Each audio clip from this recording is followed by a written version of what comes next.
তো আহলে বাইতের সম্বন্ধে আল্লাহ স্পষ্ট বললেন ওনাদের পবিত্রতা, ইন্নামা ইউরিদুল্লাহু লিইয়ুযহিরাহু, ওনাদের পবিত্র পবিত্র সৃষ্টি করছেন, এরকম ওনারা দুনিয়ার ভুল করছেন। নাউযুবিল্লাহ। ফেরের ফয়সালা কি করবে? উসুলের কোনো শেষ আছে? তোদের তো উসুল একটা ঠিক না, তোদের উসুলগুলি সব ভুল। তাই মাযহাবের ইখতিলাফটা কি, এটা প্রমাণ করুক।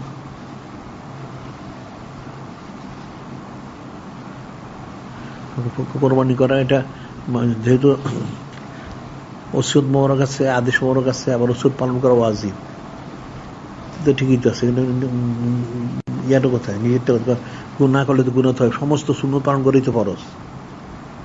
এটা কোরআন শরীফে লেখা আছে কোথাও যে মুখ সুন্নতটা বাদ দিতে হবে? ফাত্তাবিউনি ইউহিব্বুকুমুল্লাহ, ইত্তেবা করো, সবটাই করতে হবে।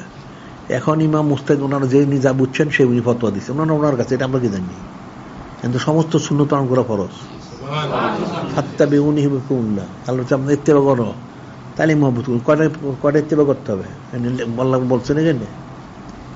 আবার অমা আতা করেছিল ফাকুজুহু, আমার হাবিব জানছেন আঁকড়া ধরে, কয় আঁকড়ে ধরতে হবে লেখা আছে যে 10টা 20টা 50টা, তাহলে সবই আকারে ধরে একটু ফরজ হয়ে গেছে।